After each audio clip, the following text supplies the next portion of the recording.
네, 2021 제주 포럼 함께하고 계십니다. 유익한 시간 보내고 계시죠? 저는 제주 포럼과 함께하고 있습니다. 아나운서 장선영입니다. 반갑습니다. 네, 고맙습니다. 이번 제주 포럼 정말 많은 관심 속에서 뜨거운 열기로 논의들 이어가고 있는데요. 자, 이번 세션 역시 시의적절한 주제로 함께 논의해 보도록 하겠습니다. 전 세계가 최근 많은 관심을 갖고 논의하고 있는 주제이기도 하죠. 코로나19 위기와 세계 경제, 국가별 보건력 지수 및 순위 측정에 대해서 이야기 나눠보도록 하겠습니다. 먼저 발표 수고해 주실 첫 번째 연사님 소개를 해드리죠. 제가 있는 이 자리로 오시도록 하겠습니다. 자, 첫 번째 발표는 정승철 제주평화연구원 연구실장님께서 발표 수고해 주시겠습니다. 여러분 박수로 환영해 주시기 바랍니다.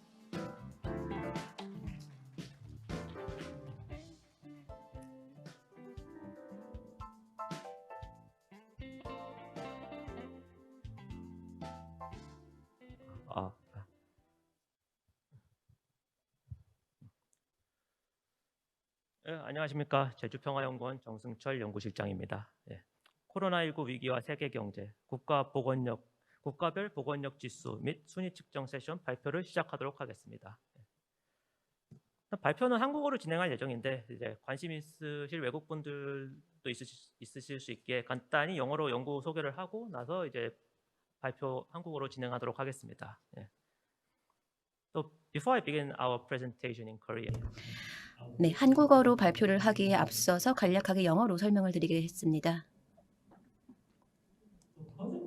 코로나19가 상당히 참혹한 영향을 전 세계적으로 가져왔습니다. 특히 2020년 지난해에 큰 타격을 가지고 왔는데요. 여러 가지 영향이 있겠습니다.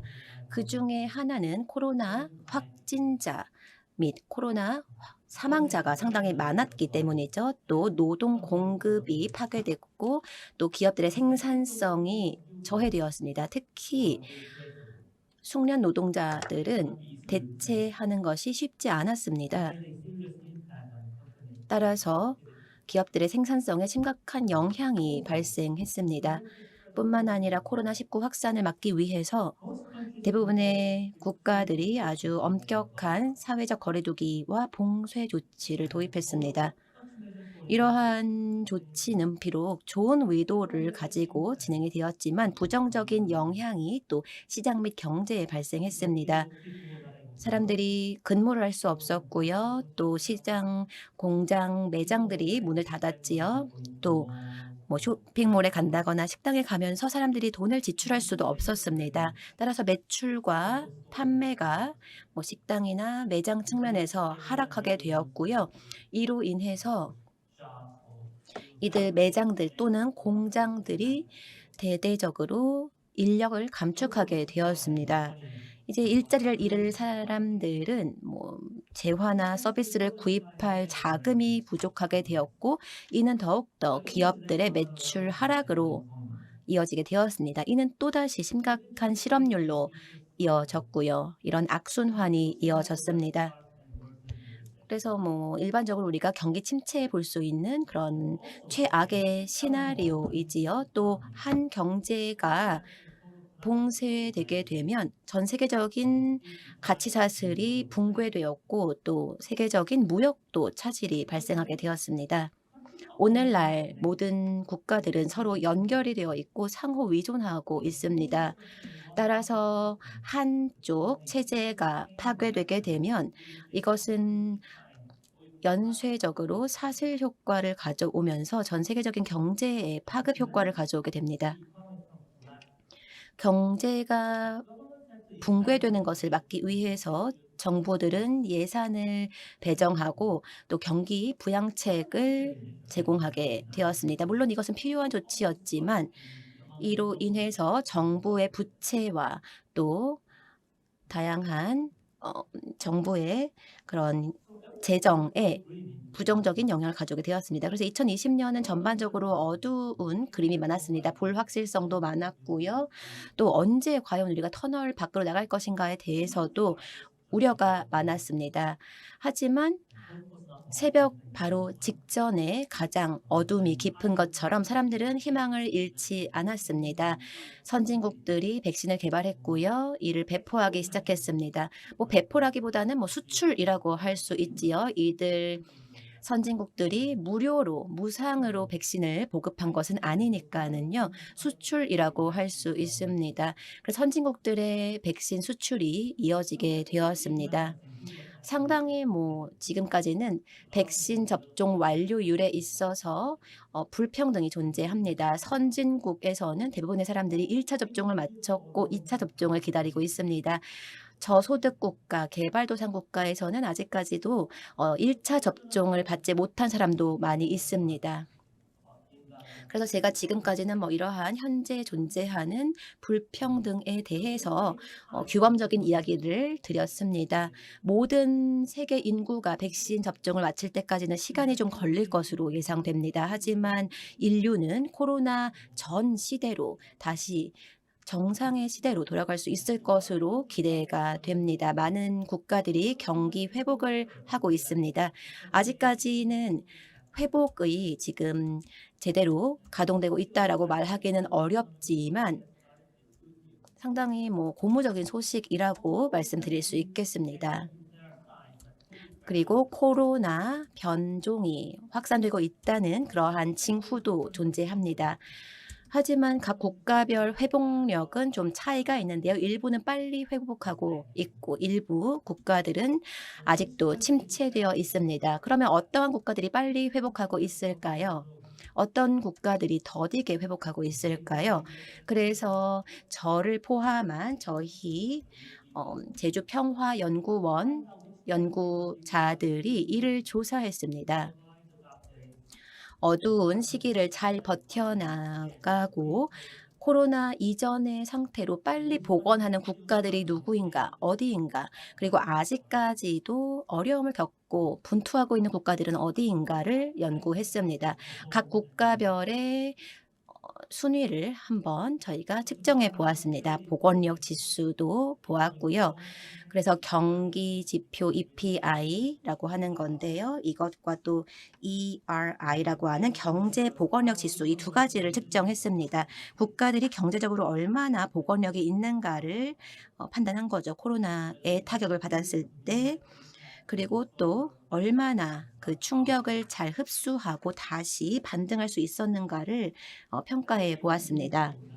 제가 여러분들한테 말씀드리고 싶은 제가 좋아하는 영화가 하나 있는데요. 로키 밸보라고 합니다.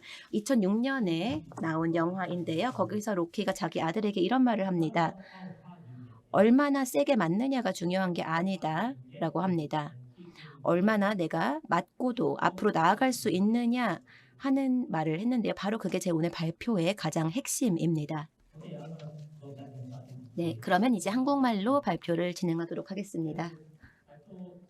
간단하게 영어로 말씀드렸고요. 이제 관심 있으실 외국 분들도 있으실 수 있으니까 이제 다시 이제 한국으로 돌아가서 이제 본격적으로 발표를 시작하도록 하겠습니다.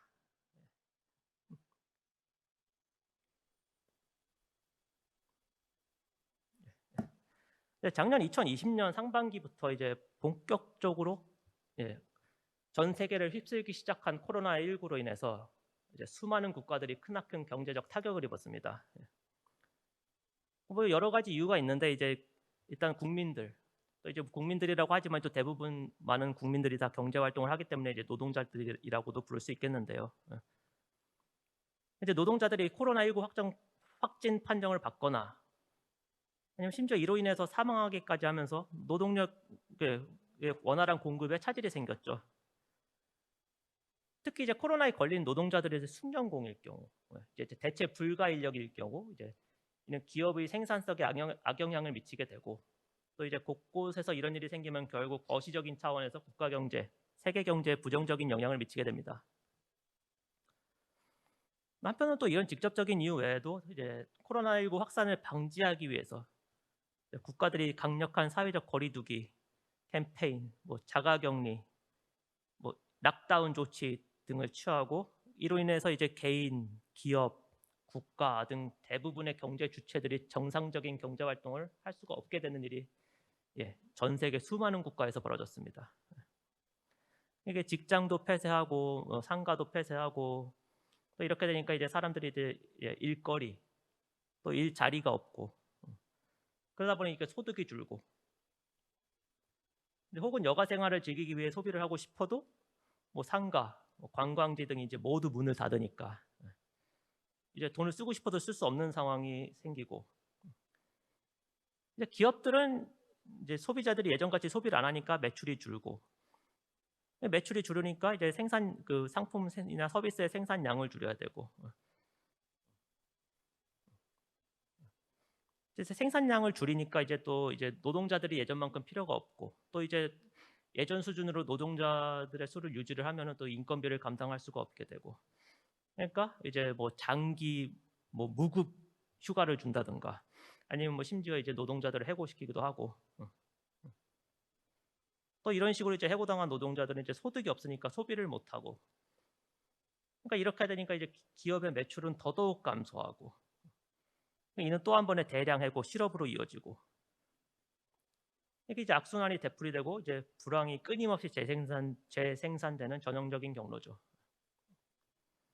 이제 국가들은 이제 경제가 무너지는 것을 막기 위해서 이제 긴급 추경 예산을 편성하고 국민들에게 이제 각종 재난지원금도 나눠주고 이게 이제 물론 단기적으로는 당연히 이제 필요한 이제 대응인데 결국 이 모든 것이 이제 결국은 이제 폭증하는 국가 부채, 재정 적자로 이제 우리에게 돌아오게 됩니다. 또 이제 장기적으로 이제 국가 경제에 아주 안 좋은 영향을 미치게 되죠. 이런 상황이 이제 전 세계 거의 모든 국가에서 벌어졌죠. 그리고 이는 이제 글로벌 가치 사슬의 붕괴로도 이어졌습니다. 이제 오늘날 전 세계 기업들, 국가들은 모두가 다 상호 의존적으로 연결되어 있기 때문에 뭐 특정 기업, 뭐 특정 국가에서 한 군데에서만 이제 경제 활동이 중단돼도 이게 연쇄 반응을 일으켜서 전 세계 경제에 영향을 미치게 됩니다. 그러니까 이게 한 국가에서만 벌어져도 이제 글로벌 가치 사슬이 이제 주춤하는데 이제 전 세계 이제 모든 국가들에서 이제 동시다발적으로 경제 활동이 중단이 되었으니 세계 경제에 미친 영향은 정말 어마어마했죠. 특히 이제 국제 무역에 의존하는 국가들은 이제 경제에 치명적인 영향을 받게 되는데 사실 한편으로는 또 오늘날 무역에 의존하지 않는 나라들은 없거든요. 그러니까 이제 달리 말하면 결국은 전 세계 모든 국가들이 코로나19로 인해서 이제 심각한 경제적 타격을 입었다. 이처럼 이제 전 세계적 경기 침체의 영향으로 수많은 사람들이 일시적 혹은 장기간 동안 일자리를 잃게 되었고 이로 인해서 경제적으로 어려움을 갖고 있는 사람들을 중심으로 각종 정치, 사회적 갈등의 조짐까지 세계 곳곳에서 나타나고 있고 또 이는 이제 국가 간의 이제 정치, 경제적 분쟁으로 비화할 조짐까지도 보이고 있습니다.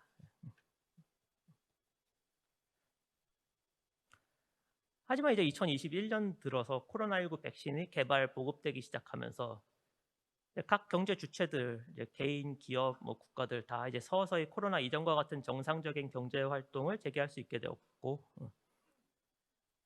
그 결과 2020년에 하락했던 각종 경제 지표들이 2021년에 이제 다시 회복세를 보일 것으로 이제 전망됩니다. 근데 물론 이게 코로나19가 이게 사태가 아직 완전히 끝난 건 아니기 때문에 아직 안심할 수는 없고 계속해서 경제에 부정적인 영향을 주고는 있습니다. 상황이 현재 진행형이기 때문에 또 이제 심지어 세계 곳곳에서는 이제 변종 바이러스가 등장해서 이제 모두가 예의주시하고 있는 중이기도 한데요. 그래도 한편으로 이제 사람들이 좀 희망을 갖고 있는 모습이 보이는 게 지금 뭐 현재 뭐 스포츠 중계 보면은 뭐 미국 야구장이나 농구장 이런 데 보면은 막 사람들 막 바글바글하고 또 막 마스크 안 쓰고 막 열심히 팀 응원하고 있더라고요. 그다음에 또 지금 유럽에서 한창 유로 2020 경기 진행 중인데 그 중계 보면은 경기장 꽉 차진 않아도 최소한 10,000명, 20,000명씩은 들어가 있더라고요, 경기장에. 그리고 이제 하반기에는 선진국의 웬만한 사람들 다 백신 한두 번씩 맞고 백신 여건만 있으면은 여행도 마음대로 다닐 수 있다고 하고 대표적으로 이스라엘은 벌써 야외에서도 마스크 안 써도 된다는 식으로 진행하고 있더라고요. 아직 방역 조치를 해제하는 게 시기상조라는 말도 있는데요. 이제 전반적으로 세계 곳곳에 보면 올해 하반기부터 서서히 코로나19 확산 이전으로 돌아가려는 움직임을 보이고 있는 듯합니다. 경제 전문가들은 작년에 코로나19로 인한 위기를 벗어나기 위해 국가들이 재난금을 워낙 많이 뿌려놔서 인플레이션 걱정을 하고 있고 하고 있는 경우도 있습니다. 아직 위기가 끝난 게 아닌데 이제 벌써부터 이제 그동안 돈이 너무 많이 풀렸다. 이제 세계 인플레이션이 올 거다. 여기에 대응해야 된다. 예. 라고 미리 얘기하는 사람들도 서서히 나오고 있습니다. 예. 일부 전문가들은 이제 예를 들어 이제 미국에도 돈이 너무 많이 풀려가지고 인플레이션에 이제 걱정해야 되는 상황이라서 이제 뭐 미국 연방준비은행이 이제 이 금리를 올릴 것이다. 이에 대비해야 된다. 막 이런 얘기도 벌써 어떻게 보면 조금 조급하지만 나오고 하나둘씩 나오고 있더라고요. 예. 아무튼 세계 곳곳에서 조심스럽게 긍정적인 예측이 나오고 있는 상황입니다. 세계 경제에 대해서. 이에 이제 제주평화연구원도 조심스럽게 2021년에 어떤 국가들이 코로나19로 인한 경제적 타격으로부터 빠르게 잘 반등 회복하였는지, 어떤 국가들이 여전히 2020년에 하락한 경제 지표를 반등시키지 못하고 있는지를 알아보기 위해 전 세계 국가들의 경제 성과 및 보건력 지수 순위를 측정해 보고자 합니다.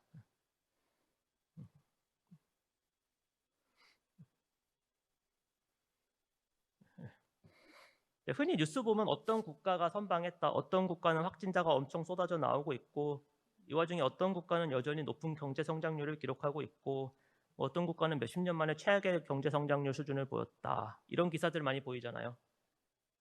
아니면 이제 어떤 나라는 코로나19 확산으로 인해서 실업률이 올라갔네, 뭐 수출이 얼마가 줄었네 등등. 근데 이제 저희의 목표는 이렇게 경제 지표들을 하나하나 따로따로 살펴보는 게 아니고 한 번에 모아서 종합적으로 이제 그 국가 경제가 코로나19로 인해 어떤 영향을 받았는지, 코로나19로 인한 피해로부터 어느 정도 회복을 하였는지, 이제 누가 빠르게 잘 회복하고 있는지를 한번 살펴보는 것입니다. 왜냐하면 뭐 경제 성장률만 높다고 해서 그 국가가 코로나19로 인한 피해로부터 빠르게 회복했다라고 볼 수는 없거든요. 왜냐하면 경제 성장률이라는 지표 하나도 전반적인 경제 상황의 한쪽 면만을 보여주는 것이기 때문에, 예를 들어 높은 경제 성장률을 기록했는데 그게 알고 보니까 일시적으로 이제 통화량을 늘리고 이제 추경 예산을 편성해가지고 일시적으로 이제 코로나19 위기는 막았지만 결국은 장기적인 문제인 국가 부채 문제, 재정 적자 문제를 남겼을 수도 있거든요. 그런 경우에 일시적으로 경제 성장률은 높였지만 그건 결국 잠깐 스테로이드 맞은 효과밖에 없는 것일 수도 있거든요. 그래서 이제 국가가 코로나19에 잘 대응했느냐, 경제가 잘 회복했느냐, 이를 알아보기 위해서는 한 가지 경제 지표만 보는 것은 상당히 위험할 수도 있다는 게 이제 저희의 의견입니다. 예. 근데 이제 저희가 이제 왜 보건력 지수라고 부르는데, 이제 왜 보건력에 주목했느냐? 이제 보건력이라고 하지만 이제 엄밀히 말해서 저희는 그 회복 탄력성이라는 개념을 이용해서 이제 국가별 회복 탄력성 수준을 측정을 하려고 했던 것입니다. 그러니까 이제 회복 탄력성이 원래 코로나19 원래부터 있던 용어인데, 이제 코로나19 확산이 시작되면서 이제 그 다음부터 특히 더 주목을 받고 있죠. 이제 회복 탄력성 하면 이제 resilience라고 해가지고 이게 뭐 심리학, 경제학, 사회학 등에도 많이 연구되고 있는 개념인데, 쉽게 말해서 얼마나 탄력적으로 회복하느냐, 얼마나 충격을 받았고, 충격을 받았는데 그 충격으로부터 얼마나 회복을 잘 하였느냐, 그 능력에 대한 개념입니다. 개인, 사회, 국가 등 모두가 주체가 될 수 있고요. 이제 충격도 다양한 충격이 있을 수 있는데 뭐 물리적인 충격일 수도 있고, 근데 이제 저희는 일단 경제적인 충격에만 집중을 해보도록 하겠습니다. 이 경제 주체도 뭐 개인, 사회 말고 이제 일단은 국가에만 집중을 할 것이고요.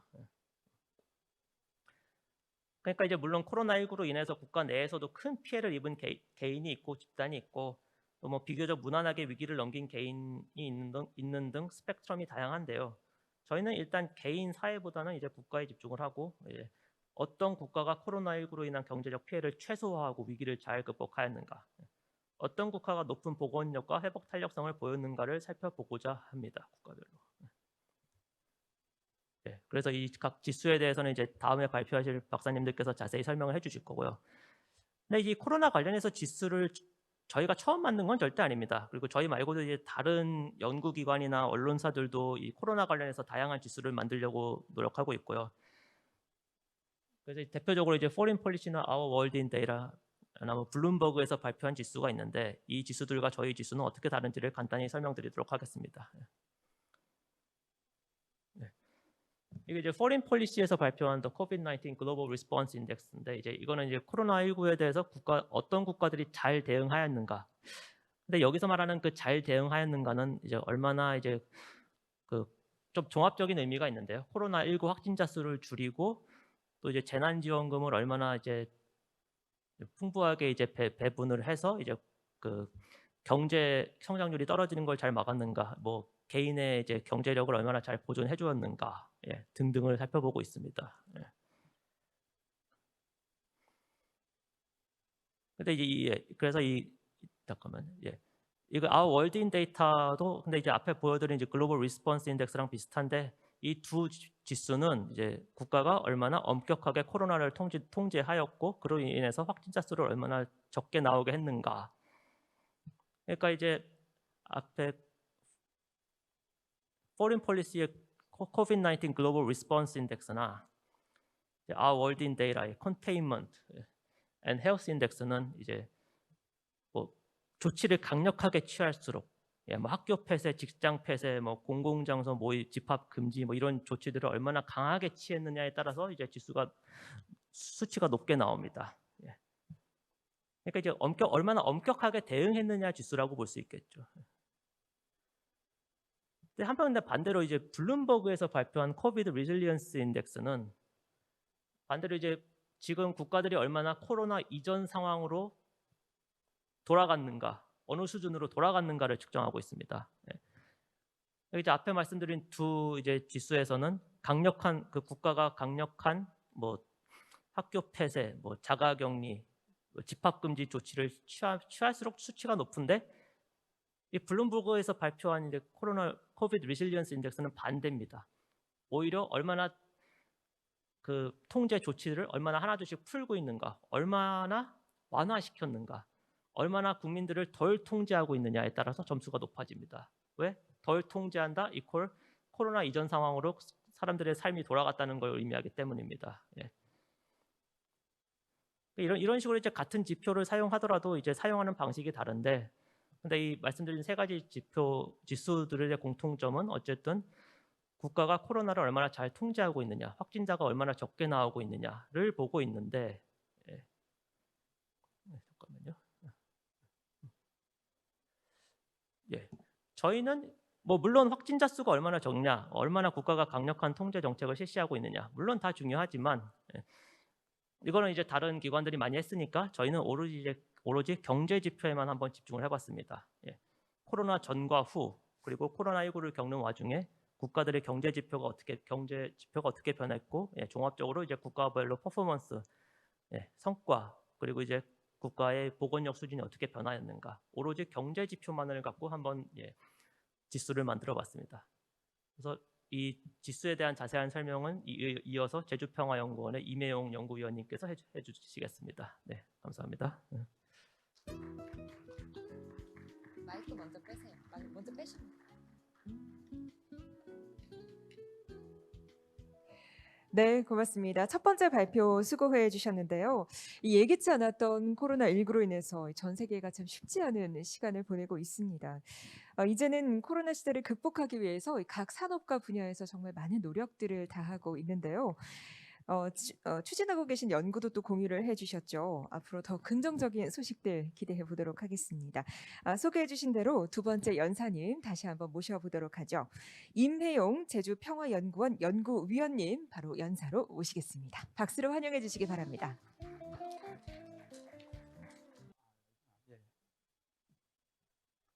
안녕하세요. 네, 제주평화연구원의 임혜용입니다. 네, 저는 이제 저희가 정승철 실장님께서 설명 잘 해주신 대로 이제 경제 성과 지수, 경제 보건력 지수를 이제 경제 변수만 가지고 얘기해 보려고 합니다. 거시적인 차원에서 국가들이 어떻게 코로나 상황에 대응을 하고 또 2021년은 아직 진행 중이지만 또 어떻게 이렇게 예측이 되는지에 대한 연구들은 없습니다. 그래서 저희는 좀 그 부분을 들어가서, 예, 그 부분에 대한 연구를 좀 진행을 했고요. 네, 그러면 이제 저희가 만든 지수가 실제로 어떻게 구축됐는지, 구성됐는지에 대한 말씀을 좀 드리겠습니다. 그래서 저희가 뽑은 지수는 두 가지입니다. 경제 성과 지수, Economic Performance 인덱스이기도 한데 스코어라고도 볼 수 있겠고요. 6가지 경제 변수를 집어넣습니다. 1인당 국내 총생산, 투자, 전체 그 GDP에서 이제 투자가 차지하는 비율, 그 캐피털 포메이션하고도 아마 자본의 축적과도 형성과도 관련이 있고요. 그리고 실업률, 정부 부채는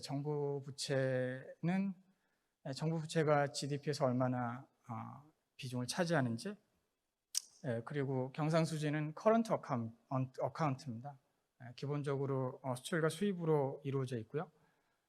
그리고 물가지수의 6가지 항목으로 경제 성과지수를 구성을 했습니다. 그리고 이제 경제 성과지수와 경제 보건력 지수의 기본적인 차이점은, 경제 성과지수는 매해 국가가 어떤 방식으로 경제 여러 가지 변수를 종합했을 때 이제 경제적인 성취를 이뤘느냐를 좀 종합적으로 보는 거고요. 경제 보건력 지수는 그 각각의 6가지 들어가 있는 변수들의 변화율을 통해서, 약간의 그 미분적인 개념인데요. 그 변화율을 통해서 이 변화율을 종합함으로써, 그러니까 결국은 변화율이라는 거는 한 시점에서 다른 시점으로 그 시점에서의 변화하는 정도를 보여주는 건데, 그럼 그 변화율만을 측정해서 얼만큼 실제적으로 그 반응을 하는지, 일종의 탄력성이라고도 볼 수 있을 텐데, 그걸 보면 얼만큼 경제가 그 이전 수준으로 복원하는지 볼 수 있지 않을까. 특별히 이 코로나 상황에서는, 그러니까 실장님께서 설명을 잘 해주신 것처럼 한 나라가 아니라 전 세계 모든 나라가 그 샥을 전체적으로 받은 상황이기 때문에, 그래서 그 샥을 받고 나서, 충격을 받고 나서 움직이는 방향은 기본적으로 본래 그 국가가 가지고 있는 어떤 잠재적인 성장으로 돌아가는 움직임이 있을 것입니다. 그래서 그러면 그 움직임을 측정하는 방식은 변화율로 볼 수 있는, 그러니까 경제의 기초 변수라기보다는 각각의 기초 변수들이 어떤 식으로 움직여 나가는지, 그 잠재 성장률을 향해서, 그런 각도에서 그 경제 보건력 지수를 구성을 했고요. 그래서 기본적으로 데이터를 뭐를 쓰느냐가 항상 상당히 중요한 거잖아요. 어떤 뭘 인풋했을 때 아웃풋이 어떻게 나오느냐. 그리고 가장 경제 데이터로 가장 신뢰할 수 있는 데이터가 IMF 또 월드뱅크 데이터일 텐데, 특별히 이번에 그 IMF의 그 월드 에코노믹 아웃룩이 계속 그 데이터를 업데이트를 하는데요. 이 데이터를 갖고 있습니다. 그리고 특별히 이 IMF의 이 월드 에코노믹 아웃룩의 데이터가 좋은 거는 2021년의 전망치도 제공이 되고, 또 사실은 2026년까지 전망이 되지만은 저는 2021년까지 이 보고서에서는 집중하고 있습니다. 그러면 이제 저희가 사용한 방식이 기존의 블룸버그 지수라든가 포린 팔러시에서 하는 지수와 뭐가 다르냐. 그러니까 저희가 이제 고민을 했습니다. 그럼 6가지 경제 지표가 다 단위도 다르고 이상적으로 생각하는 방향도 다 다른데, 저희가 해야 될 작업은 국가들이 얼만큼 잘했느냐, 그 퍼포먼스를 보는 건데, 성과를.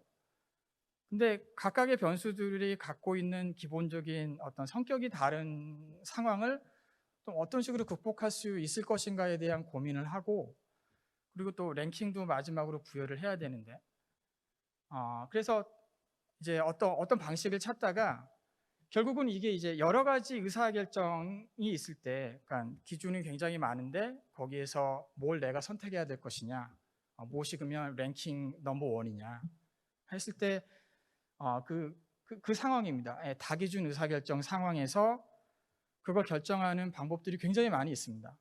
이렇게 20, 30가지가 되는데, 그 중에 저희는 이제 이 탑시스라는 거, Technique for Order Preference by Similarity to Ideal Solution인데, 이게 어떤 각각의 변수에서 뭐 이상적이라고 부를 수 있는 뭐 이 이상이 그 중에 가장 나은 대안 혹은 뭐 가장 낮은 대안의 사이에서 각각의 개별 변수에 각 국가가 갖는 이 데이터가 처한 위치와 각각의 이제 각각의 항목에서 그 각 국가가 이 항목에서 처한 위치에서 가장 좋은 그게 가장 그 점수가 잘 나온 국가 혹은 가장 낮은 국가와의 사이에서 그 거리를 고민해서 그 거리를 계산함으로써 또 이제 이게 하나의 항목만이 아니라 이 6가지 항목을 모두 종합함으로써 이제 이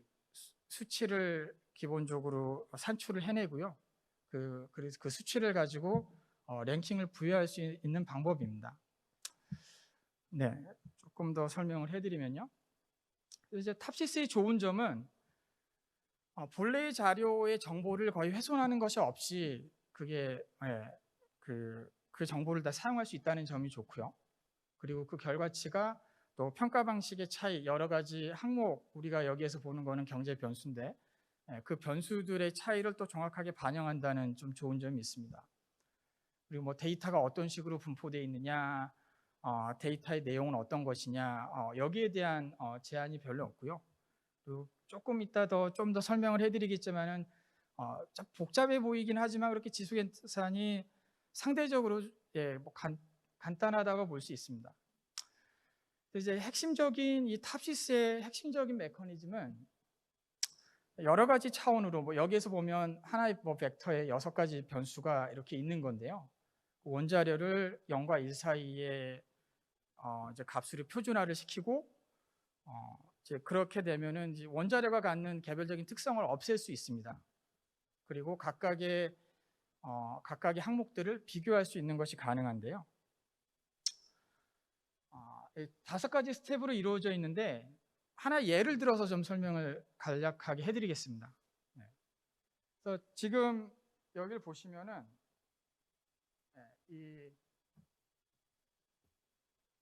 이걸 모바일 폰이라고 생각하시면 됩니다. 모바일 폰이 지금 A, B, C, D 5가지가 있고요. 각각의 항목들이 이제 가격, 뭐 저장 공간, 이제 카메라 성능, 그리고 뭐 아웃룩, 외관에 각각의 뭐 점수를 매겼습니다. 가격은 낮을수록 좋겠죠. 그리고 저장 공간은 많을수록 좋고, 카메라도 성능이 이제 숫자가 높을수록 좋을 것이고, 외관도 높으면 좋을 것입니다. 맨 처음에 하는 거는 결국 이런 데이터셋이 주어졌을 때 뭐 일반적으로 본다면은 이게 이제 뭐 행의 개수가 n개고 열의 개수가 이 오른쪽으로 가는 이 열의 개수가 m개인 것을 기본적인 그 러 데이터로 원자료로 봤을 때 이 각각의 항목을 중심으로 이렇게 표준화할 수 있습니다. 이제 이런 방식을 통해서요. 네, 그래서 여기에 있는 이 값들은 로우케이스 rij라고 볼 수 있고요. 그리고 이렇게 나온 각각의 값들은 결국은 이 가격이라는 변수 하에서 어디에 위치해 있는가를 보여주는 겁니다. 그리고 이제 거기에 가중치도 부과할 수 있는데요. 저희의 지수에서는 가중치를 따로 부과하지는 않았습니다. 모든 변수가 동일하게 중요하다는 가정하에서 진행을 했고요. 조금 더 진행을 시키면 그리고 이제 그 각각의 항목에서 가장 좋은 것 그리고 좀 가장 낮은 것을 선정을 합니다. 이 전의 데이터에서요. 그리고 이 거리를 구할 수 있습니다. 그리고 이제 개별 지수와 이 개별 지수가 속한 항목의 최고치와 최하치로부터 이 거리를 구해서 이 거리가 각각 이제 SI 플러스 positive, SI negative 이렇게 2개가 나오고요. 마지막으로 이 거리를 이용해서 이 PI 이제 퍼포먼스 인덱스가 결국 최종적으로 나오게 됩니다. 그래서 이제 이 퍼포먼스 인덱스는 이 값이 클수록 사실은 이제 랭킹이 높아지는 것이죠. 네, 자세한 설명은 그 배포해드린 자료에 있습니다. 그래서 그럼 실제 저희가 사용한 데이터는 이렇습니다. 좀 전에 뭐 가격, 외관 이런 거 보셨던 것처럼 6가지 1인당 GDP, 뭐 투자, 실업, 정부 총 부채, 경상수지 물가지수의 6가지 경제 변수가 들어가 있고, 아까 여기 나와 있던 모바일 폰의 그 기종들은 이 국가들이라고 볼 수 있습니다. 그리고 각각의 이제 데이터가 있는데, 실제 이 탑시스는 어떤 그 결측지, 미싱 밸류가 있으면 사용할 수 없기 때문에 사실은 이제 아프가니스탄이라든가 이런 나라들은 데이터를 제공하지 않은 경우는 그 드랍되기 때문에 그 빠지기 때문에 실제 저희가 이제 최종적으로 구한 탑시스는 80개 국가가 됩니다. 그래서 이제 결론적으로 그럼 경제 성과 지수라는 거, 에코노미 퍼포먼스 인덱스라는 거는 거시 경제 측면에서 국가의 전반적인 경제의 어떤 건전성, 안정성, 생산성을 측정하고요. 경제 복원력 지수라는 거, 에코노믹 리질리언스 인덱스라는 거는 얼만큼 향상이 됐는지 그 변화율을 종합적으로 평가합니다. 그리고 이제 이 경제 복원력 지수라는 거는 조금은 더 회복 탄력성이라는 개념으로 생각해 볼 수 있을 것 같습니다. 특별히 이렇게 코로나 팬데믹이 전 세계적으로 샥을 주고 회복하는 방향이 거의 모든 국가가 유사하게 나올 것이기 때문에 그렇게 볼 수 있을 것이라고 생각합니다. 그래서 이제 이게 나온 데이터의 결과입니다. 그래서 맨 왼쪽에 이 칼럼을 보시면 이제 이게 그 랭킹 순위고요.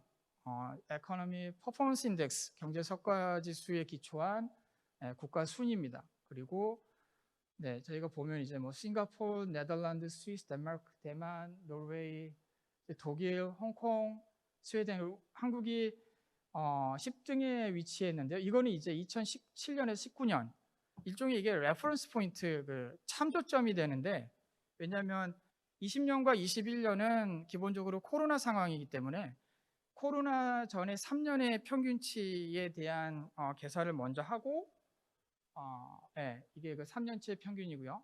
20년은 코로나 상황에서고요. 21년은 이제 백신을 계속 이제 맞는 상황 회복 수준에 있기 때문에 어떻게 보면 20년의 EPI는 얼만큼 그 국가가 덜 취약한가 랭킹이 높을수록, 그리고 21년은 얼만큼 또 빨리 잘 회복하는가, 이런 걸 볼 수 있는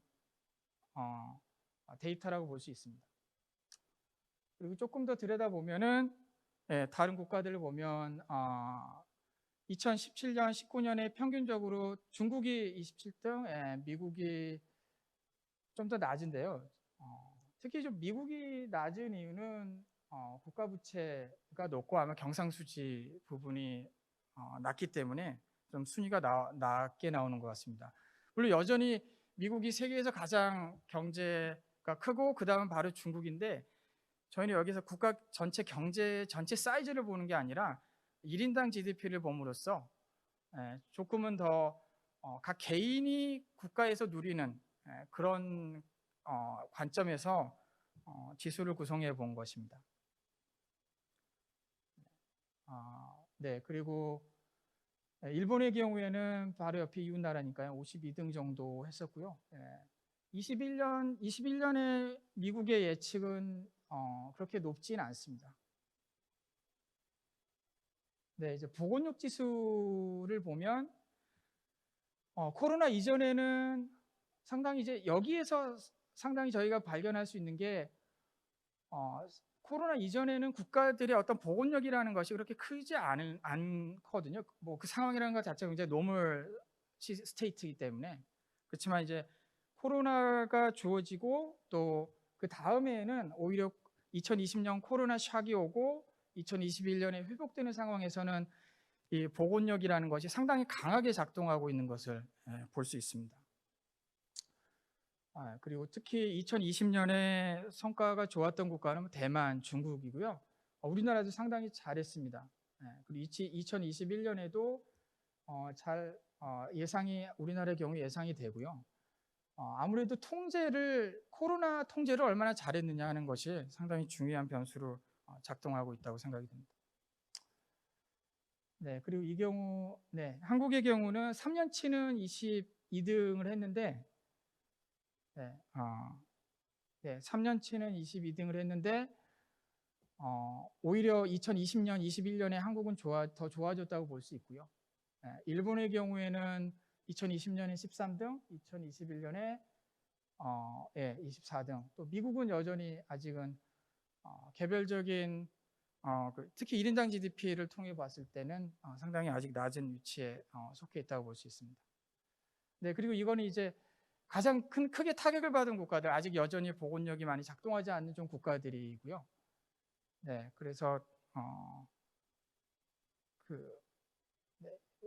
코로나 전에는 뭐 세르비아, 체코, 벨라루스, 헝가리, 아일랜드, 동부 유럽 또 국가들이 상당히 좀 안 좋았던 것 같고요. 2020년에 필리핀, 체코, 에콰도르, 파나마, 또 21년의 예상은 필리핀, 아일랜드, 홍콩, 이란, 에콰도르가 좀 상당히 여전히 보건력이 좀 상대적으로 적게 작동하는 국가라고 판단이 됩니다. 네, 그리고 네, 제 발표는 여기까지 하겠습니다.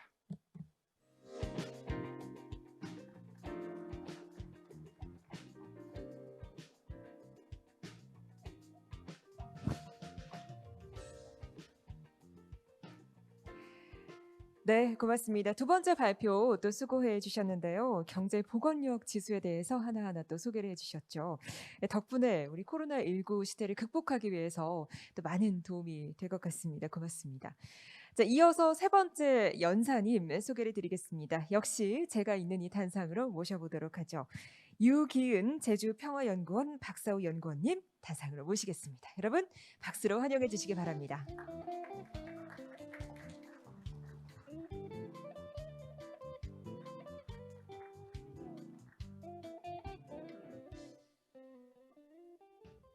네, 안녕하십니까. 제주평화연구원 박사우 연구원 유기은입니다. 지금부터는 각국의 보건력 순위를 그래프를 통해서 한번 살펴보도록 하겠습니다. 지금까지 설명드린 것처럼 저희가 보건력 지수를 보는 이유는 각국들이 위기와 외부 충격을 겪는 과정에서 어떤 변화를 겪게 되는지, 그리고 그것으로부터 회복하는 정도가 서로 얼마나 다른지를 보기 위한 것입니다.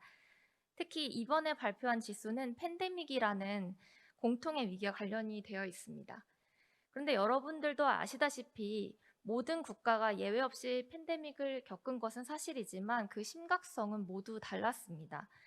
그래서 코로나 확진자가 많을수록 정말 국가의 성과 지수가 많은 타격을 받는지 아니면 그렇지 않은지를 보려고 이 그래프를 그리게 되었고, 이는 팬데믹의 심각성과 그리고 팬데믹 이후 보건력을 동시에 보여주고 있다고 할 수 있겠습니다. 우선 그래프를 간략히 설명을 드리면, 그래프의 세로축은 인구 100만 명당 코로나 확진자를 보여주고 있습니다. 코로나 확진자는 저희가 2020년 코로나 발발 시부터 2021년 올해 5월 24일까지의 통계치를 이용한 것이고요. 위로 올라갈수록 이제 100만 명당 코로나 확진자 수가 많은 것을 뜻하고, 아래로 내려올수록 확진자가 적은 것을 의미합니다. 그리고 가로에 이제 파란 점선이 보이시는데, 이 점선이 바로 100만 명당 코로나 확진자 수의 국제 평균치를 보여주는 것입니다. 가로축은 코로나 이전 3년 경제 성과지수 순위와 그다음에 코로나를 겪은 이후에 2021년에 경제 성과 지수의 순위를 비교했을 때 얼만큼의 순위 차이가 있었는지, 순위가 변화되었는지를 보여주는 그런 축이고요.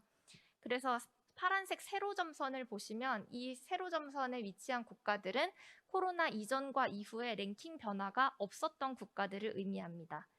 그리고 왼쪽에 좌측으로 올수록 랭킹 변화가 하락한 것이고요. 랭킹이 하락한 것을 의미하고, 오른쪽으로 갈수록 파란 점선의 오른쪽으로 갈수록 코로나를 겪으면서 오히려 순위가 상승한 순위 상승을 달성한 그런 국가들을 의미한다고 볼 수 있습니다. 자, 그렇게 이해하고 보신다면 이 그래프에서 어떤 규칙이 발견되시나요? 한 가지 발견할 수 있는 것은 국가들을 이제 파란 점선 2개를 기준으로 4개 군으로 나누어 봤을 때 오른쪽 아래에 위치한 국가들이 많이 있다는 것을 아실 수 있을 것입니다. 그 말은 이제 확진자가 국제 평균보다 낮은 수준이면서, 그러니까 아래쪽에 위치하면서 순위가 상승한 국가들, 오른쪽에 위치한 국가들이 많았다는 것을 의미한다고 할 수 있겠습니다. 하지만 이거 이외에 사실 그래프를 전체적으로 보았을 때는 뚜렷한 반비례 관계가 있다고 보기는 어려울 것 같습니다. 즉 오른쪽 위에 있는 국가들처럼 코로나 확진자가 많은데도 불구하고 비슷한 경제 순위를 유지하거나 오히려 상승한 국가들이 있는 반면에 왼쪽 아래에 있는 국가들처럼 코로나 확진자가 적었음에도 불구하고 오히려 순위가 하락한 국가들도 존재하기 때문입니다. 이 그래프에서 또 한 가지 알 수 있는 것은 이제 민주주의와 권위주의 정권의 코로나 확진자 수 차이입니다. 코로나 대응을 더 잘하는 정치 체제가 과연 민주주의인지 권위주의인지에 대한 연구들이 많이 쏟아져 나오고 있는데요. 저희도 그 관계를 살펴보기 위해서 민주주의는 이 그래프에서 초록색으로, 그리고 권위주의 국가들은 빨간색으로 표시를 했습니다. 기본적으로 폴리티4 데이터를 이용을 했고 저희가 편의상 2개의 색깔로만 구분을 했지만 그 경계에 있는 국가들은 둘 중에 하나로 분류할 수 없었다는 점을 미리 말씀을 드리고요. 그래프를 보시면 권위주의 국가들 가운데 확진자가 국제 표준보다 낮은 국가들이 상당히, 그러니까 빨간색 국가들이 확진자가 적은 것을 좀 확인을 하실 수 있을 것 같습니다. 이는 권위주의 정권이 코로나 확산을 통제하는 것에 효과적이라는 기존 논문이 많은데 그런 것들을 뒷받침하는 거라고 볼 수 있겠죠. 실제적으로 권위주의 국가들에서는 코로나 통제를 하기 위해서 비상사태를 선포하기도 하고 혹은 그 방역 지침을 어긴 사람들에게 벌금을 부과한다거나 징역을 살게 하는 그런 강력한 조치를 하고 있기 때문에 통제가 좀 강압성을 띠고 있고 그렇기 때문에 자연스럽게 효과적인 측면이 있습니다. 이제 다음으로는 이제 그래프에 국가들이 너무 많기 때문에 지역별로 한번 쪼개서 살펴보도록 하겠습니다. 자, 처음에 보실 국가들은 미 대륙에 위치한 국가들입니다. 이 그래프는 이제 코로나 확진자 수와 경제 성과 지수를 표시한 아까 그래프와 같은데 이제 미 대륙에 있는 국가들만 표시한 것이고요. 보시다시피 이제 미국과 우루과이가 이제 왼쪽 위에 위치하고 있죠.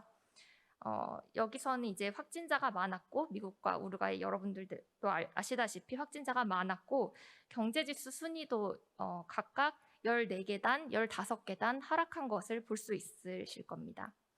반면에 이제 브라질과 콜롬비아는 이 파란 점선 위에 위치하고 있는데요. 이는 국제 평균 이 국가들은 이제 확진자의 경우에는 국제 평균 이상이지만 코로나 이전의 평균적 순위를 계속 유지하는 데 성공하고 있는 국가들이라고 할 수 있습니다. 또한 오른쪽 위에 보시면 캐나다, 에콰도르, 오른쪽 아래에 캐나다가 위치하고 있죠. 캐나다, 에콰도르, 멕시코, 칠레와 같은 경우들은 오히려 2021년에 코로나 이전 평균보다 순위가 상승한 것을 알 수 있는데요. 특히 칠레 같은 경우에는 100만 명당 코로나 확진자가 미 대륙에서 5번째로 많았음에도 불구하고 54위에서 35위로 순위가 상승하고 전 세계를 통틀어서도 가장 순위 상승이 큰 국가로 예측되고 있습니다. 자, 다음은 아시아입니다. 아시아에서는 이제 3가지 특징이 보인다고 할 수가 있겠는데요. 첫 번째로 이제 저희가 여기에 표시한 아시아 국가들 모두 국제 평균 이하의 100만 명당 코로나 확진자 수를 보이고 있다는 것을 알 수 있습니다. 두 번째로는 아시아 민주주의 국가들, 그러니까 초록색으로 표시된 한국, 대만, 일본, 호주, 뉴질랜드 등의 국가들이 코로나 통제를 상당히 성공적으로 한 것을 알 수 있습니다. 이는 다른 지역의 민주주의 국가들과 비교할 때 굉장히 특징적인 부분이라고 할 수 있습니다. 전에 앞서 보신 그래프와 다음에 보실 그래프를 보시면 민주주의 국가들이 상당히 위쪽에 위치하고 있는 것을 아실 수 있는데 이것과 상반되게 아시아에서는 민주주의 국가들이 상당히 잘 코로나 통제에는 성공을 해온 것을 알 수 있겠죠. 마지막으로는 그 순위 또한 12계단 하락한 태국과 왼쪽에 위치하고 있는 태국과 그다음에 17계단 하락한 이란을 제외하면은 코로나를 겪으면서 3계단 이상 순위 하락한 국가가 없다는 것을 보실 수 있습니다. 싱가포르, 대만, 한국이 이제 Y축과 가까이 위치해 있는 세 국가인데요. 이 국가들이 코로나 이전의 경제 성과 지수에 있어서 전 세계 10위 안에 들었던 아시아 국가들입니다. 이들 모두 그러니까 미미한 순위 하락이 있기는 했지만 2021년에도 여전히 10위권 내외의 그런 성적을 유지하는 것을 알 수 있습니다. 중국은 27위에서 22위로 5계단 상승했고요. 일본도 52위에서 43위로 올라섰고 뉴질랜드 또한 38위였다가 20위권 안으로 들어온 것을 알 수 있습니다. 자, 다음은 동유럽과 중동입니다. 아제르바이잔, 러시아, 벨라루스 등 세 권위주의 국가를 제외하고는 모두 평균 이상의 100만 명당 확진자를 기록한 것을 알 수 있습니다. 특히 체코는 전 세계 가장 높은 수준의 확진자를 기록하였습니다.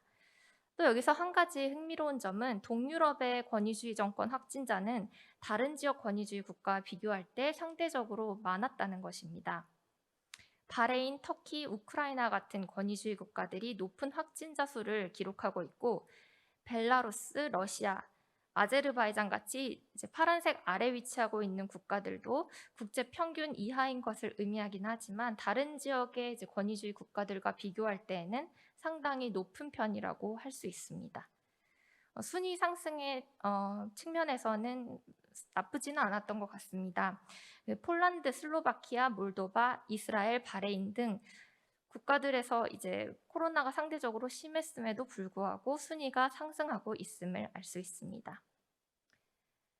마지막으로 유럽을 살펴보겠습니다. 이 유럽에는 이제 서유럽과 북유럽 그리고 남유럽을 포함시켰는데요.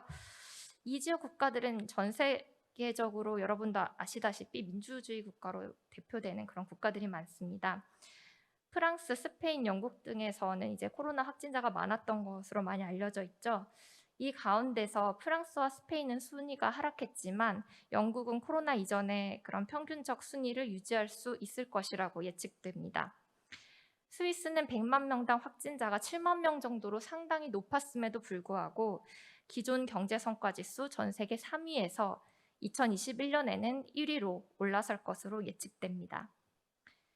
자, 아래쪽에 핀란드, 노르웨이, 독일과 같은 국가들은 유럽 내에서 확진자가 국제 평균 이하인 국가들이었고 그 가운데 핀란드는 기존 25위에서 17위로 올라갔고 노르웨이와 덴마크도 순위가 1계단에서 2계단 정도 올라갈 것이라는 결과가 나왔습니다. 모두 이제 5위 안에 드는 국가들이라고 할 수 있습니다.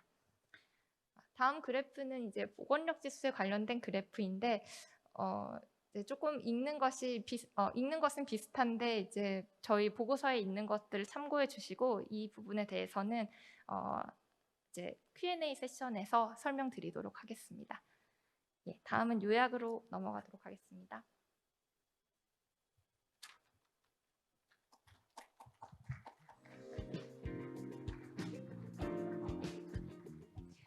네, 발표 감사드립니다. 세계 각국의 경제 성과 지수 이 순위 그리고 현황들 함께 짚어주셨는데요.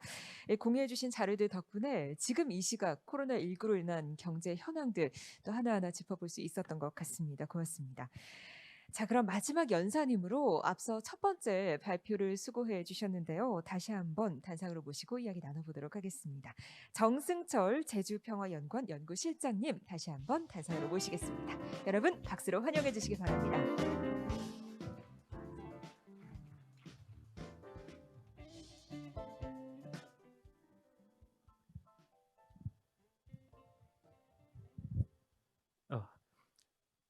예, 제가 다시 나왔는데 이게 생각보다 발표가 길어지고 있어가지고요. 저는 한번 쭉 요약을 해드리려고 했는데 짧게 끝내도록 하겠습니다. 이게 저희 이수은 교수님, 대사님 귀한 분 모셨는데 너무 오래 기다리게 하는 것 같아가지고요. 예. 예, 일단 Q&A 시간에 더 자세하게 말씀드리겠지만 제가 한 가지 말씀드리고 싶은 건 이제 경제 성과 지수랑 경제 보건력 지수, 이게 이제 엄밀히 두 가지는 다른 것을 측정하고 있다. 예. 그리고 순위가 또 다를 수가 있고 또 순위에도 또 큰 차이가 날 수 있다. 왜냐하면 이제 경제 성과 같은 경우에 이제 한 국가가 10일 수가 있고 어떤 국가는 1일 수가 있지 않습니까? 근데 10인 국가가 1 성장하고 그러면 10% 성장한 것이고 1인 국가가 0.2 오르면은 상승한 절대량 자체는 적지만 1인 국가인 입장에서 0.2가 오르면 그거는 20%가 상승한 것이죠. 그러니까 경제 성과 자체는 10과 1 다를 수가 있지만 그 상승률 자체는 다를 수가 있다. 그러니까 이제 경제 성과 지수랑 경제 보건력 지수랑 이 순위가 다르게 나타날 수가 있는 것입니다. 예. 예, 그래서 쭉 순위 한번 요약해 드리려고 했는데 이거는 이제 건너가도록 하겠습니다. 예. 예. 이제 한국의 경우 2020년과 2021년에 경제 성과 지수랑 경제 보건력 지수가 모두 상대적으로 매우 높게 나타났고요. 이제 한국의 경제가 이제 전반적으로 경제 성과가 코로나19 확산 이전과 이후 모두 매우 우수한 편을 유지하였음을 의미합니다. 예. 그리고 또한 한국은 이제 코로나19 확산 이전 수준으로 경제가 회복되는 능력 또한 이제 회복 탄력성 그리고 이제 보건력 또한 매우 높았기에 가능했던 결과라고 보실 수 있겠습니다. 예. 그다음 이렇게 열심히 이제 저희가 나름 지수를 만들었는데 이 지수를 어떻게 활용할 것인가? 예. 뭐 여러 가지 방안이 있는데 일단 생각해 본 거는 이 지수를 통해서 이제 기존 강대국들의 보건력 변화는 향후 세계 질서를 전망하는 척도가 될 수 있다는 것입니다. 이제 국력 수준이 같은 나라가 이제 두 개가 있을 수도 있는데 회복 탄력성이 높은 국가의 경우 코로나19 위기를 성공적으로 극복하고 다른 국가보다 한 발짝 더 나아갈 수가 있고 반면에 보건력, 회복 탄력성이 안 좋은 국가는 기존의 다른 국가와 국력 수준이 비슷했다고 하더라도 코로나19를 계기로 이제 국력이 다른 국가보다 더 뒤처질 수가 있다. 이렇게 될 경우 이제 국력이 코로나 이전에는 국력 수준이 비슷했던 국가 두 개가 이제 격차가 쫙 벌어질 수가 있다. 예. 뭐 위기는 곧 기회이기도 하지 않습니까? 예. 반대로 국력 차이가 심하게 나는 두 국가가 있었다고 하더라도 국력이 좋았던 국가가 회복 탄력성이 안 좋은 경우 코로나19로 인해서 국력이 쇠퇴할 것이고 또 국력 수준이 낮았던 국가는 위기를 기회로 이용을 해서 회복 탄력성이 좋았기 때문에 이 기회를 사용해서 기존의 강대국과의 그 국력 격차를 좁힐 수도 있는 계기가 될 수 있는 것이죠. 예. 그다음에 이제 경제 회복력 향상 그리고 이 지수는 이제 경제 회복력 향상 이를 위한 그리고 해외 원조가 필요한 개발도상국 및 저소득 국가를 선정하기 위한 참고 자료가 될 수 있습니다. 예, 그러니까 선진국이나 이제 국제기구가 어떤 국가에 이제 해외 원조를 제공하기 위해서 쭉 어떤 국가가 뭐 경제가 좋은지 나쁜지 어떤 국가가 회복 탄력성이 좋은지 나쁜지 일단 그 순위를 보고 그 참고할 수 있는 자료가 있어야 되지 않겠습니까? 근데 지금까지는 이제 경제 회복 탄력성만을 측정한 지수는 없었기 때문에 저희가 이제 최초로 이런 지수를 만들었고 이제 국제기구나 아니면 뭐 선진국들이 참고할 수 있는 좋은 자료가 될 것으로 예상됩니다. 예. 예. 그럼 저희의 향후 목표는 무엇이냐? 예. 요즘 이제 코로나19를 겪으면서 회복 탄력성, 보건력 지수가 상당히 많은 관심을 받고 있는데 그래서 이제 저희는 이번 지수 개발을 통해서 보건력, 회복 탄력성이 무엇인지를 보다 더 이제 많은 사람들에게 알리고 국제사회가 이 회복 탄력성, 보건력이라는 개념에 대해 집중할 수 있도록 이제 국제사회의 관심을 더욱 높이고자 하고요. 나아가서 이제 그동안 이제 뭐 국제기구나 선진국들이 이제 뭐 중진국이나 이제 아니면은 뭐 저소득 국가를 도울 때 주로 성장에 많이 초점을 뒀습니다. 그 국가가 성장을 하면은 그 국가는 이제 가난에서 벗어날 수 있을 것이다. 그러다가 그 다음에는 성장만으로 안 되는구나. 이 지속 가능한 발전을 할 수 있도록 그 국가들을 도와줘야 되는구나. 그래서 이제 유엔에서도 이제 밀레니엄 디벨롭먼트 골 이후에 서스테이너블 디벨롭먼트 골을 발표를 했는데 그게 2015년부터 2030년까지. 근데 저희는 이제 성장도 좋고 지속 가능성 서스테이너빌리티도 좋지만 여기 한 가지 더 붙여서 리실리언시, 회복 탄력성도 주목을 해야 된다고 생각합니다. 그래서 저희는 이런 식으로 계속 이제 보건력, 회복 탄력성의 중요성을 세계에 널리 알리고 결국은 궁극적으로는 이제 유엔의 서스테이너블 디벨롭먼트 SDG에 이어서 SRDG, Sustainable and Resilient Development Goal을 유엔이 다음 프로젝트로 하게 되기를 기대합니다. 네, 이상으로 발표 마치겠습니다. 감사합니다.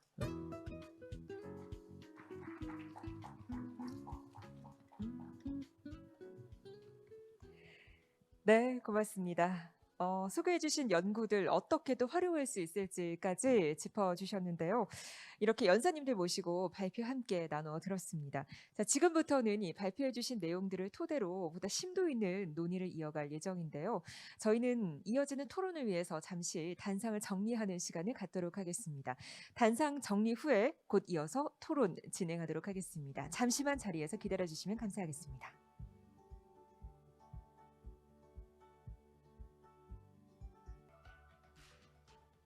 자, 그럼 이어서 저희는 토론 진행해 보도록 하겠습니다. 오늘의 차장님 그리고 패널분들 단상 위에 마련된 자리로 착석을 부탁드리겠습니다. 네, 단상 위에 착석을 부탁드리고요. 저희는 이번 세션 이 코로나19 위기와 세계 경제, 국가의 보건력 지수 그리고 순위 측정에 대해서 이야기 나누고 있습니다. 앞서 발표들도 수고를 해주셨는데 이번 토론에서는 어떤 이야기 전해주실지 굉장히 기대가 됩니다. 자, 이번 세션 토론으로 좌장에 함께 해주실 분 역시 소개를 드리죠.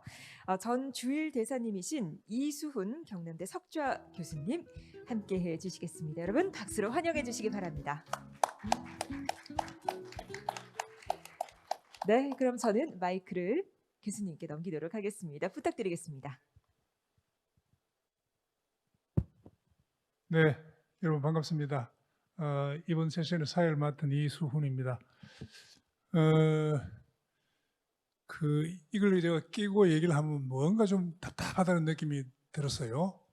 또 이게 뭐 전달도 잘 안 된다. 그런데 남 하는 걸 보면 다 별 문제가 없는데 나는 굉장히 이 마스크에 민감하고 또 이 원래 음성이 좀 타금이기 때문에 이걸 끼면 뭔가 좀 전달이 안 될 것 같아 그래서 좀 벗겠습니다. 예, 양해해 주시기 바라고요.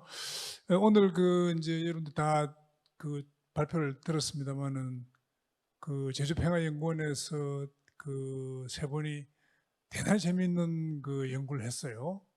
저는 개인적으로 상당히 그 흥미로운 연구다. 또 굉장히 매력적인 그런 연구다 이렇게 생각을 했습니다. 이제 우리가 사실은 이제 관심을 되게 갖기는 코로나 팬데믹으로 인해서 그 인적인 그 피해 뭐 이런 측면에 확진자가 어떻게 되냐 또 뭐 사망자는 어떻게 되냐 방역은 어떻게 하냐 뭐 이런 것들을 주로 이제 그 매일매일에 포커스를 맞춰 왔다면은 이제 실제로 경제가 이제 어떻게 되고 있냐. 이것은 물론 논의가 없었던 것은 아니지만은 이것을 우리가 좀 실증적으로 볼 수 있고 하는 그런 그 조사는 그렇게 많지가 않았거든요. 그래서 이걸 이제 그 객관적인 데이터를 통해서 그 분석을 이렇게 해냈다 이런 측면에서 굉장히 이제 저는 유의미하다 이렇게 봤습니다. 그 타격을 얼마나 이제 경제적으로 입었느냐라고 하는 것은 우리가 뭐 뉴스를 통해서 이렇게 저렇게 어떤 나라들은 2020년에 되게 막 마이너스로 성장률이 기록이 되고 또 우리 한국 같은 경우에는 그 또 상대적으로 그 마이너스였지만은 상당히 선방한 걸로 이제 이렇게들 나오고 이렇습니다. 그리고 이제 국가의 이제 그 대응이 이제 어떻게 적절하게 이제 됐느냐 이제 이런 것도 우리가 뭐 언론에 그 논의도 많이 있었고 또 기사들도 많이 나왔지만은 좀 체계적인 이런 이제 분석이 없었다고 이렇게 볼 수가 있겠습니다. 이게 이제 국가별 그 차이가 이제 있는 건데 오늘 이렇게 쭉 이제 랭킹도 있고 말이죠. 그 이런 차이는 또 왜 생기는 것이냐 이런 것도 좀 뭐 간헐적 그 논의는 있어 왔지만은 조금 더 체계적인 그런 분석 또 해석 이런 것은 그 여전히 미흡했거든요. 오늘 이 제주평화연구원의 그 프로젝트 작업이 이제 그 이런 조금 미흡하고 간헐적이고 우리 언론에 이렇게 저렇게 그 에피소딕하게 이제 그 커버를 하고 한 이런 것들을 조금 더 숫자를 통해서 조금 더 체계적으로 이렇게 읽어내고 또 어떤 패턴이 있는지라고 하는 것을 이제 제시했다 이런 점에서 저는 의미가 있다 이렇게 봤습니다. 진행을 말이죠. 내가 좀 이렇게 물어보고 세 분의 발표자들이 그 답을 하고 하는 그런 방식으로 저도 하되 지금 플로우에도 쭉 많이 계시니까 또 어느 지점은 내가 좀 오픈해서 여러분들이 또 질문할 수 있는 그런 기회를 드릴 수 있도록 그렇게 하겠습니다. 그 우리가 이제 이거 그 발표에서는 크게 다루지 않았는데요. 지금 이제 이게 세계 경제의 그 어떻게 보면 이제 경제적인 축소, 위축 이런 문제와 그 다음에 이것이 이제 회복을 한다, 또 복원이 됐다. 이것은 이제 그 경제가 이렇게 정상으로 돌아오거나 또 이제 좀 팽창을 한 거죠. 그러니까 이 월드 이코노미 즉 세계 경제의 축소와 이 업 앤 다운이라고 하는 것은 그 정말 이 아까 이제 발표 마무리에서도 있었지만은 이 세계 질서를 논함에 있어서 대단히 중요한 그런 인디케이터입니다. 근데 내가 이제 좀 궁금하게 우선에 제일 먼저 묻고 싶은 것은 그 지금 우리가 이제 미국과 중국의 그죠? 미중 그 정말 그 그 어떻게 보면 그 강대국들의 경쟁, 뭐 이걸 뭐 전략 경쟁이라 하기도 하고 패권 경쟁이라 하기도 하고 이렇게 하는데 우리나라에서도 지금 뭐 학계나 또 정부 내에서도 정말 이 미중의 이 경쟁에 의한 뭐 갈등, 대립, 뭐 이거에 대해서 우리가 어떻게 대응해야 되냐라고 하는 논의가 뭐 굉장히 많습니다. 근데 이제 그 발표 자료를 보면은 이제 미국과 중국 그가 어디에 위치하는지 이런 것들이 다 자료에 나와 있는데 그 발표에서는 이런 것이 좀 부각이 안 된 것 같아요. 그래서 누구라도 우리 정성철 박사가 하든지 또 좋은데 그 중국은 과연 어디에 위치했고 또 미국은 어떻게 됐고 라고 하는 이런 차원에서 이제 우리가 앞으로 세계 질서 혹은 뭐 세계 경제 이걸 전망할 때 이 둘 간의 차이가 현재는 저렇게 있는데 이것이 뭐 그러잖아요. 우리가 뭐 2030년이 되면 중국이 뭐 미국을 그 추월할 것이다. 혹은 뭐 좀 더 기다려야 된다. 막 이런 논의들이 많거든요.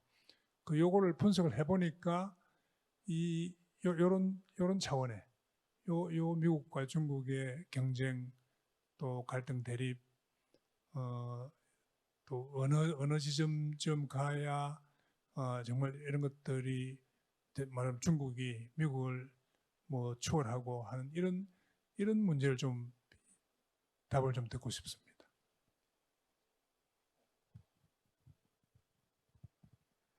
네, 미중 전략 경쟁은 뭐 지금 국제 정치에서 가장 중요한 이슈고요. 그러니까 사실 미중 간의 경쟁이 이제 경제적인 측면에서 어떻게 이루어지느냐를 보면 사실 그 Purchasing Power Parity 그 국가 구매력 지수 측면에서 보면 중국의 GDP가 미국의 GDP를 아마 코로나 이미 전에 앞지르긴 했습니다. 물론 근데 그거는 이제 PPP 기준이고요. 그렇지만 여전히 절대적인 기준에서 중국의 GDP는 현재 미국 GDP 한 60% 정도로 예상이 되고 있고요.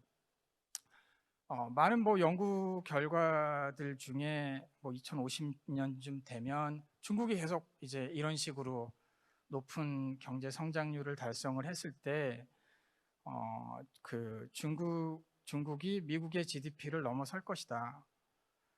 산술적으로 보면 그럴 수 있습니다.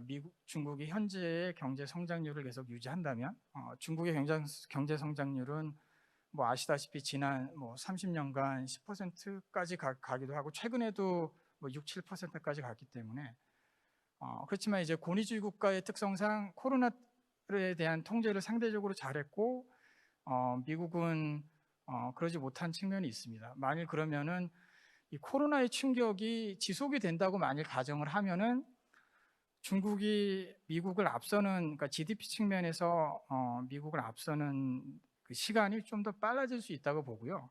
하지만 변수는 여러 가지로 많이 있습니다. 지금 이제 바이든 행정부가 들어오면서 최근에 바이든 행정부가 가장 심도 있게 경제적으로 추진하는 것이 그 인프라스트럭처 빌을 추진하고 있거든요. 만일 그래서 미국의 경제가 다시 회생할 수 있는 근거나 그런 기회들은 또 얼마든지 많이 있다고 보고요.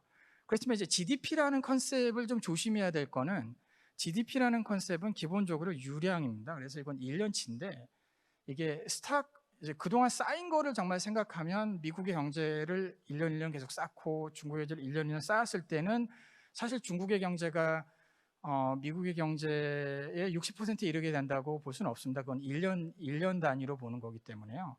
그래서 그럼 실질적인 국력이라는 것이 뭐 어떻게 측정할 수 있느냐는 또 조금 더 많은 논의를 필요로 하는 것 같습니다. 여기까지만 답변 드리겠습니다.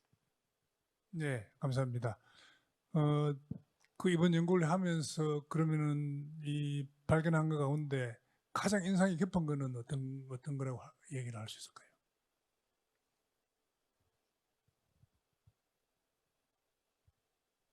예, 제가 그래프로 이제 보여드렸다시피 이제 지역별로 좀 비교를 해봤는데요.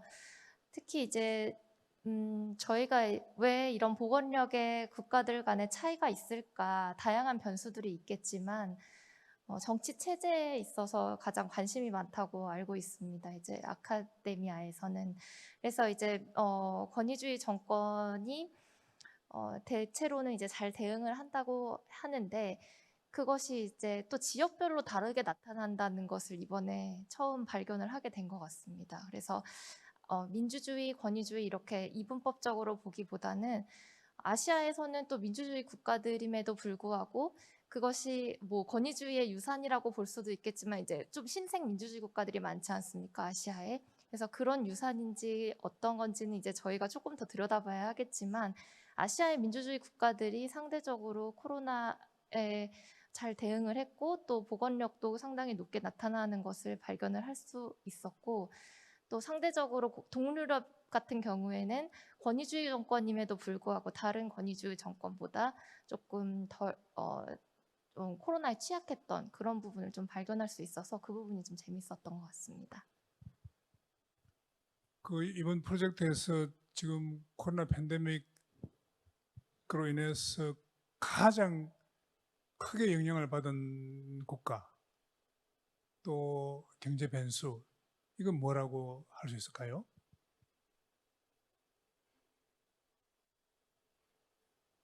세 분 중에 뭐 누구라도. 사실 저희가 그 각 국가를 개별적으로 다 들여다보지 못했는데 앞으로 이제 사실은 그게 이제 후에 좀 케이스 스터디로 봐야 될 부분인 것 같습니다. 하지만 데이터를 자체를 갖고 제가 지금 답변 드릴 수는 분명히 없는데, 아까 봤던 것처럼 그 뭐 동유럽의 국가들이 상당히 타격을 좀 많이 받은 면이 있고요. 보건력도 상당히 약하고, 경제 변수 중에는 아무래도 이제 이게 그 글로벌 밸류 체인에 문제가 생기면서 수출 측면 같은 데 문제가 많이 생겼고, 어떻게 보면 지금에 발생한 인플레이션이 수요 측면이라기보다는 공급 측면의 인플레이션이 크기 때문에 그럼 뭐 인플레이션에도 영향을 주고, 하지만 저희가 그 6가지 변수 중에 어느 게 가장 크게 변화됐냐에 대한 측정은 아직 거기까지는 좀 아직 이제 해야 될 다음 과제로 생각하겠습니다. 네. 그러면은 이제 이런 문제는 어떨까요? 그 이제 이 여러 국가들이 대응을 상대적으로 이제 잘해서 말하자면 회복 탄력성을 그 높게 보이는 그런 국가들이 있고, 또 그렇지 못한 국가들이 있는데, 그 회복 탄력성이 높은 국가들은 그 배경이 뭘까요? 뭐 어떤 요인으로 인해서 그 회복 탄력성을 발휘합니까?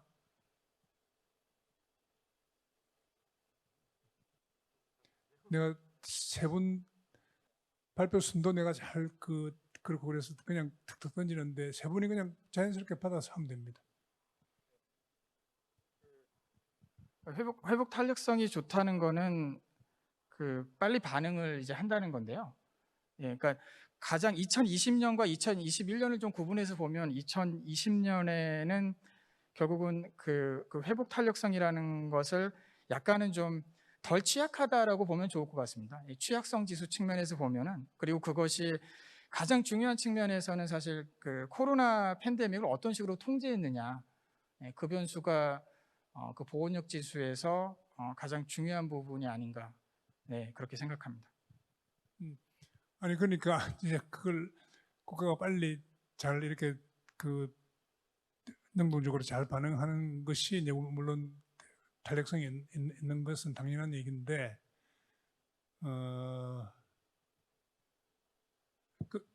그런 것은 어디서 나오냐 이런 얘기입니다. 예, 근데 우리가 이제 여기 일본도 있고 한국도 있고 있는데 이제 한국은 비교적 잘 이제 보건력이 괜찮은 걸로 이렇게 나오지만은 또 되게 말하자면 중간선 점에 있지 않습니까, 그죠? 근데 일본 같은 경우는 보면 더 대응을 잘한 걸로 그렇게 아마 내 지금 보건 지수가 더 높은 걸로 이렇게 내 기억이 되는데 요 기억이 맞는지도 모르겠습니다. 숫자를 하도 여러 개 봐가지고. 근데 내가 아는 일본은 이런 일이 일어나면 대응이 굉장히 느립니다. 예, 이거 따지고 저거 따지고 이 점검하고 저 점검하고 막 해가지고 뭐랄까요, 탄력성이 굉장히 없다 이렇게 얘기할 수 있거든요. 좀 느리단 말이에요. 근데 이제 우리는 한국은 보통 어떻게 얘기합니까? 한국은 빠릅니다. 예, 뭐든 결정을 굉장히 빨리 하고 또 거기서 그 결정을 빨리 내린 가운데 액션이 굉장히 빠릅니다. 그게 우리 이제 K-방역 때 이제 잘 나타난 거거든요. 그래서 우리 K-방역을 상당히 성공적으로 좀 해서 전 세계적으로 평가를 받고 있는 건 아닙니까? 경제 레질리언스, 탄력성, 회복성 이 문제도 한국 같은 데가 빠르니까. 말하자면 빠르다는 것은 여러 가지 사회적 논의나 이런 것들이 상당히 효율적으로 진행이 되고 그 다음에 정부가 비교적 빨리 움직이고 또 관료들의 이 영집력이라든지 이것이 좀 강하고 뭐 이래가지고 그 상황에 대한 이게 빠르거든요. 근데 일본은 그렇지가 않습니다. 좀 상당히 대비된단 말이에요. 근데 이걸 보면은 결과가 또 그렇지도 않은 걸로 내가 아까 기억이 되는데 그런 것은 어떻게 좀 설명할 수 있을까요? 네, 저희가 그 부분에 대해서 지금 구체적인 답을 드리기는 어렵고 왜냐하면 이게 어떻게 보면 저희처럼 숫자, 빅데이터 다루는 사람들의 약간 이제 장점이면서도 단점인 것 같습니다. 저희는 이제 쭉 큰 그림을 보면서 이제 숫자 잔뜩 뽑아가지고 순위 쫙 80개국의 리스트를 뽑을 수는 있는데 그러고 나서 이제 그 다음에 이제 구체적인 케이스 스터디로 들어가고 해야 되는데 저희 같은 경우에는 이제 큰 그림은 보지만 이제 교수님처럼 세부적인 해안 같은 거는 아직 없기 때문에 그 부분은 이제 저희가 이 차후 지금 이제 쭉 순위부터 뽑아봤고 그다음에 이제 뭐 각종 원인 분석이라든지 디테일에 대해서는 이제 저희가 보강해 나가는 방식으로 하도록 하겠습니다. 예. 발표 시간이 좀 길어서 그런지 토론을 얼마 하지 않았는데 시간이 종료됐다 이렇게 여기 나오는데요. 제가 아까 모두에 말씀드렸기 때문에 시간 많이 드릴 수는 없고 플로우에 계신 분 가운데 한 질문만 받고 답변 듣고 오늘 세션을 마치도록 그렇게 하겠습니다. 혹시 질문이 계십니까? 예, 여기 제일 앞에. 예. 마이크 좀 준비되겠습니까?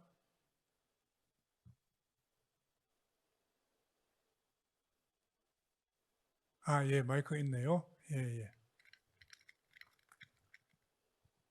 예, 시간이 그렇게 많이 없기 때문에 간략하게 좀 질문 부탁드립니다. 예, 저는 회복 탄력성이란 개념에 대해서 일단 좀 여쭤보고 싶었는데 이게 원래대로 돌아간다, 빠르게 통제해서 원상복구를 한다라는 개념이 될 수도 있을 것 같고, 또 이 상황에 대해서 빠르게 적응을 하고 또 어떤 그 기술이나 교육이나 또 지원 제도들을 통해서 커버하는 그 변화를 수용하면서 나아가는 게 될 수도 있을 것 같아서 회복 탄력성의 개념에 대해서 뭐 그런 생각이, 질문이라기보다는 그런 생각이 조금 들었던 것 같고요.